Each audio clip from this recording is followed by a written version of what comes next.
friends, good evening. So welcome to Heritage of Homeopathy. In this week we'll see about homeopathic medicines to thyroidism. Fine. So when the initial starting period, when hyper or hypo, whatever the condition is, when the patient is coming, just classify. And if you are very particular about not finding the remedy, just give Calcarea card, Thuja and thyroidinum 200 equal proportions of 30 ml each. Mix it up together and label it as thyroid combination. So thyroidinum 200, Calcarea carb 200 and Thuja 200. So in this medicine you give 3 drops daily in the morning. You will see an immense result. This is just first initial pacifying the patient as well as to boosting your confidence level. Okay. So the next medicine is thyroidinum 3x or 6x. You know it is very well a very good king of thyroidism, the medicine. 2 tablets TDS you can give or 2 tablets BD also you can give depending upon the condition. Okay, fine. So thyroidinum 6x or 3x, it is given mostly for the cases after acute illness or after acute diseases.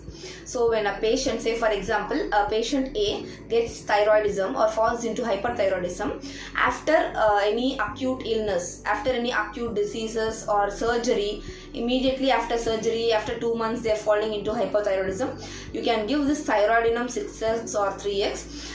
It is a wonderful medicine which acts for this condition. Right? Fine. Next, if the patient is getting thyroidinum because of hereditary, you feel because it's hereditary, you can give selenium 6x and kali iode 30. Okay, daily BD. Okay, 5 pills in the morning and 5 pills in the evening.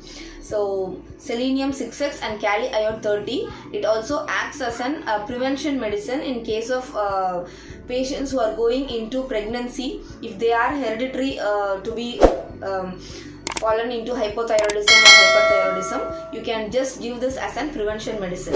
So it acts beautifully on genetically based thyroidism. Next, the medicine is Thuja. So Thuja, everybody knows it is a very good medicine for spongy tumors. Okay, so the patient is very chilly, so depending upon the symptoms you can carry forward this medicine in cases of hyper mostly than hypo, I think. So hypo also it acts very good because Thuja is a thing where you can give it for thyroiditis condition, because thyroiditis, why I say hyper and hypo, because in thyroiditis there will be initially hyperthyroidism, later they fall into hypothyroidism because there will be an peak liberation of T3 and T4, because there will be a higher blood circulation, there will be a higher proliferation of cells, and later on it leads to degeneration or destruction, they fall into hypo. So Thuja can be given in both the conditions.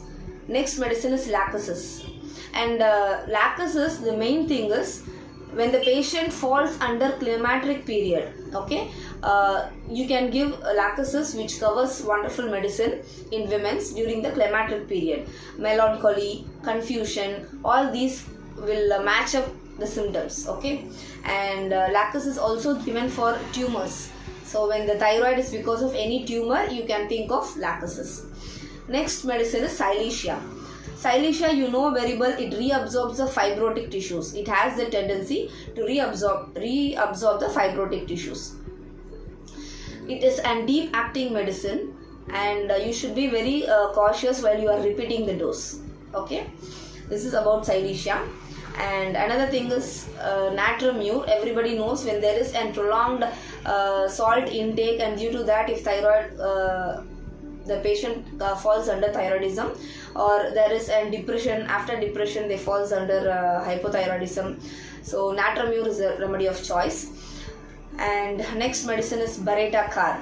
Bareta carb is such a wonderful medicine after thyroidinum and Calcarea carb. I prefer Bareta carb in age groups of infancy and old age. So it doesn't mean you should not give it in the middle, you can also give, but mostly infancy and old age this medicine acts wonderfully.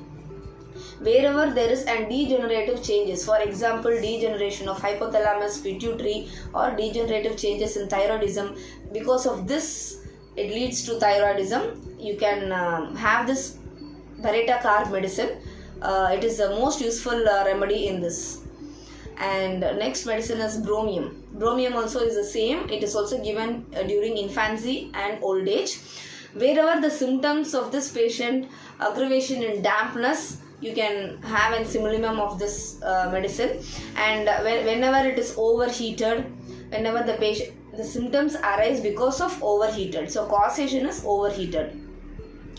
Another thing, they have a great appetite, scrofulous patient, all these comes under bromium. So sea and land changes, you can match that and you can use bromium. And the next medicine is iodine. Iodine is such a wonderful medicine.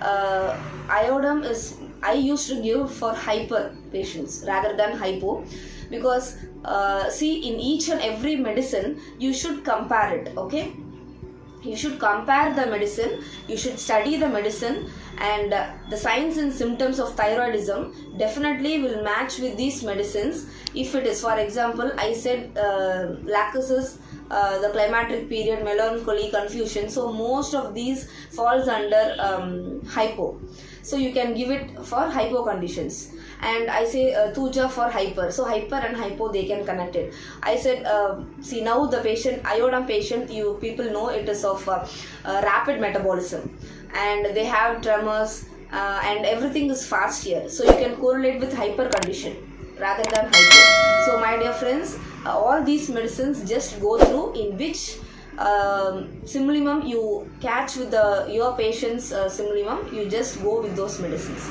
Before finding those medicines, the initial remedy which I stated, the combination medicine, will help you until you find the constitutional remedy. Okay, so regarding iodine, we saw debility, exceedingly thin patients, tremor, it acts promptly on connective tissues, glandular atrophy. So when there is an gland atrophy, cruciferous vegetables should be avoided in thyroid disease. You can advise the patient not to take cauliflower, cabbage, and broccoli, spinach.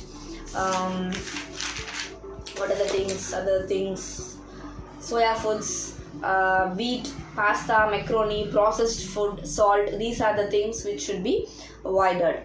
And gluten-free diet they must take. A higher amount of water content is the first medicine they should follow. And more amount of seeds, that is sunflower seeds, chia seeds, flax seeds, which is rich in selenium, they can take those seeds.